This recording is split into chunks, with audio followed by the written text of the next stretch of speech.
As LeBron and LA, they square off against the Rockets. They're looking for their first road win of the entire season. Remember, the Lakers, they fell to 3-4 on Monday. Now they sit at 10th in the West. The Rockets, on the other hand, they've won 3 straight, and they're now led by their new vocal leader, Dillon Brooks. And remember, Brooks and LeBron, they have some history, to say the least. Y'all remember this? People out there that say maybe you shouldn't do that with one of the better players in the game. I guess what were you thinking? I don't care. He's old. He didn't poke the bear at all. He poured honey on him. That's what Dillon Brooks did. He poured honey on himself. I'm here for the bullet. I'm ready to play, and that's it. I appreciate it. And back the other way, 3-on-1. LeBron taking flight. Oh, set it with his chest. I've been doing this too long. I'm making up statements. He's been issued a flagrant foul penalty too and has been ejected from the game. Yeah, see you later. Fans making me a villain, the media making me a villain. That just creates a whole different persona on me. So now you think I intended to hit LeBron James in the nuts. I'm playing basketball, I'm a basketball player. So it's safe to say that Brooks' comments, they backfired a little bit. LeBron dominated the matchup. The Lakers, they rattled off 4 straight wins. Brooks may have changed uniforms since their last matchup, but here, his mindset, it certainly remains the same. Ready to lock him up. Been shooting the ball well, he's been playing well, so I'm just there to make him tired, make him get into that, fourth quarter early. So it seems like the past has not fazed Dillon Brooks at all, even though Perk poured honey on a photo of him the last time. Should he have poked the bear again? Yeah, he should. What else he supposed to do? Answer the, good job, keep up the good work. What else he supposed to say? Look, Dillon Brooks is being the vocal leader, and he's balling, right? They gave him a bag, and he's showing up for H-Town right now. I bet you Memphis wish they had him back. They took it for granted. I bet you Memphis wish they had him back. So at the end of the day, now, whether or not Bron go out there and give him that work, we got to see when the time comes. But at the end of the day, hey, Dillon Brooks, I applaud him for that. Thank you, Dillon Brooks, for allowing us on NBA Today to talk about the Houston Rockets in a meaningful way. Hey, they're on a winning streak. And this is what makes him him. This is what allows that dog to come out. He's got that dog in him, and I know it's for better or for worse, but the reality is for this Rockets team, it's for better. I mean, this is a team that is 500, that is figuring some things out, taking the next steps. And what has this done for him personally? He's averaging 16 points per game. Y'all, he's shooting 56% from 3. This is part of his process to get going.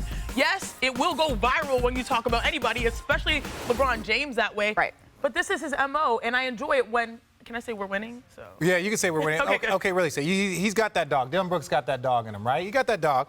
Do you know what Jerry West said? Jerry West said he was a wolf, and wolves eat dogs. That's what LeBron James does. When he sees him, he does, he's seen everything. So it's fun. It's comical to him. If anything, it gives LeBron a reason to wake up and actually go do something on a Wednesday playing against the Rockets. Correct. So it's I have a reason, just like we saw MJ in The Last Dance. I'm going to make up something. Dillon's giving him something. So I respect it from Dillon, and I also respect the way that Bron handles it. Well, you mentioned the way that LeBron handled it. Let's listen to LeBron James on this whole debacle.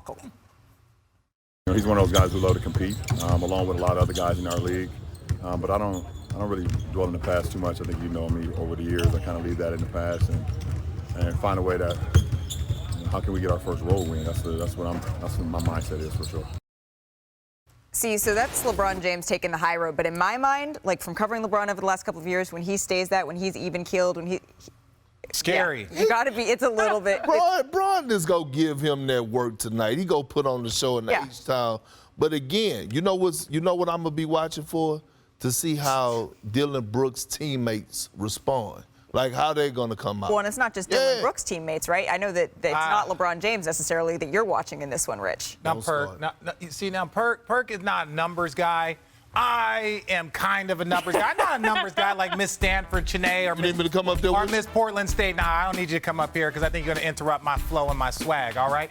So this is something that we have to talk about. Anthony Davis is one of the best players in the world, right? 100%. But we're talking about Anthony Davis minutes. We're talking about LeBron's minutes. Now, let me say this. With LeBron and Anthony Davis on the floor, they are plus 34 in 177 minutes. Look, your two best players on the floor, you're dominating game. That is beautiful. That's what the Lakers want. That's why the Lakers are off to an okay start, given the fact that everybody is banged up. But let's talk about last year without LeBron.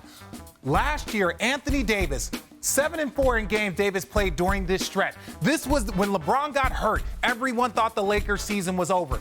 Anthony Davis stepped up and was one of the best players, if not the best player in the league. 27 points a game, 12 rebounds. He was plus 59 in that 11 games that they played without LeBron James. And that 7-4 stretch, that was a Lakers season. If they don't do this, they don't go to the conference final. So that was all Anthony Davis. Nobody else. That was Anthony Davis and leading the squad. Now let's look at this year.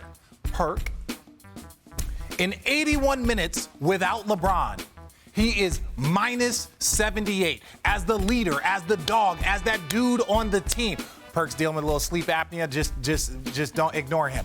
Minus 78 in 81 minutes. I'm not here to talk trash about Anthony Davis. What I am saying is this. Darvin Ham has to figure out a team that they can put around Anthony Davis that can get him back to those numbers from last year versus the numbers from this year. Now, I know there's have a ton of injury. They got no Rui. They got no Vanderbilt. You have guys that are banged up. So for me, it's about how can Darvin Ham come up with the squad that they can put around Anthony Davis in these non-LeBron minutes. Because for a player that talented in a short amount of time to be minus 74, that is unheard of. He's too good, so you got to put the right mix and match around them to accentuate that. That plus minus could go in so many directions. It's going down.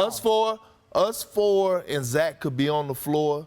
And Malika could have 10 points and 10 rebounds. As I do. And we could be losing the damn game. Richard could not be doing his part. I could not be doing this part because Shanae could have 20, and we could be a negative 11, and it's going to affect y'all plus minus. But so at the end of the day, like what Richard said at the end about putting a team around him, doesn't this kind of come back to Austin Reeves? Like Austin Reeves was the third best guy when it mattered for the Lakers. Who's setting up AD now? That's my point. That's why I was saying that, hey, you know, when James Harden was available, you need someone to be setting the table. You need a PG in there. But the only reason that you hold it, not the only reason, because he is that dude. Yes. Because he's proven to be that dude in the past. So because he's making over $40 million a year. Like, that's why the money doesn't. It's not just Austin Reeves, though. When the Lakers won a championship in 2020, didn't they have really big bang centers so that AD could play the 4-2 and then sometimes slide to the 5? They really need those big bang centers so that he can sort of have a little bit of rest while he is playing. And then on top of that, you just have to look at overall, like, they will have to find time for their shooters to make shots. So I don't think it's just Austin Reeves. I don't think it's just the guards. I think it's trying to make him comfortable with whatever scenario is out there. They need a backup 5.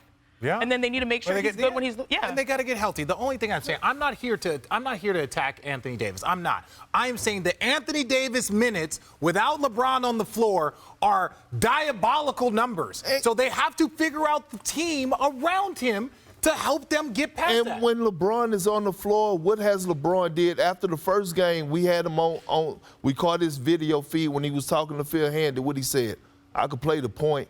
And then down the stretch, when he took over that fourth quarter, I believe it was against the Magic.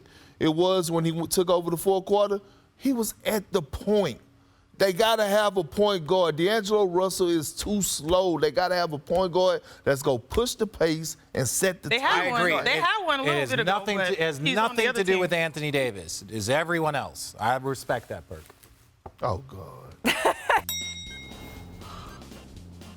Malika, you going up? Yeah, come on, we're late for the show. Okay. Where the hell is everybody? Girl, we gotta go. Come on, Perk. I'm not running. I'm speed walking. Where the hell have you guys been? Seriously. I'm glad we all made it. The Yeah. elevator worked, and that means it's time for some elevator pitches. I've What been we're going waiting to do for them to here, get here all the time. we're going to spotlight a couple of teams, and we want a little sell, a little elevator pitch on why this team is going up to their ceiling or potentially down to their floor. All right, everybody got it? We got places to be, we got pitches to hear, so this is going to be fast. Get it, Richard? Got it, Richard? You're first up. Ding, ding, ding. Let's see who what we you got? got. What we got?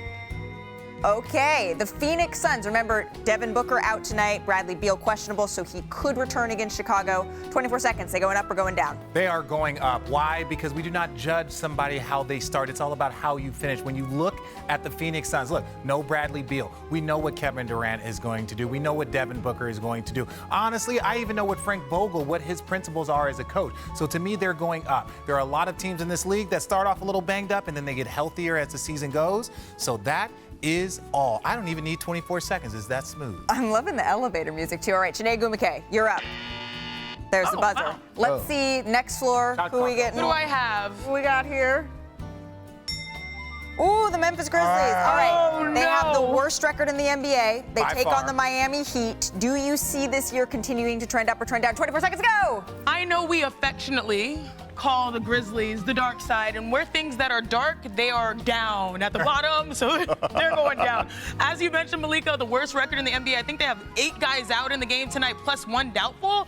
This is not looking good. So, yeah, the elevator, it's like the button got jammed, and then boom, you dropped. Yeah. They're on the Cooper flag watch. They are flagged for the Cooper flag watch. I'm looking forward to this. Oh, good. Congratulations. Bam. See, Sinead beat the buzzer as well. How many games? What's the record need to be when Jaw comes back in order for They them need to be at play? 500. Like, that's the question. Over 500. They are not. To do That's something. okay. Perk, you're next. I'm just telling you. Last stop on our elevator ride. As it should. Minnesota Timberwolves. Remember, they have beat the Boston Celtics. They have beat the Denver Nuggets, handed them their only losses of the season. Has they already hit their ceiling? Are they going up? Are they going down? Oh, they going up. And you know why they're going up? Because Anthony Edwards, Ant-Man, he's going up. And look, you see all these memes across the internet of, you know, the split faces between him and Michael Jordan. You know why? Because this young man plays both sides of the basketball. Did you see him with 5 fouls in overtime and buckle down and strap Jason Tatum up to get a crucial jump ball? That's just what you do. Wanna try to boast at what I look like. Keep them down, try to wear, I pull up long range. Jimmy with the heat, I'm on fire. It's NBA, it's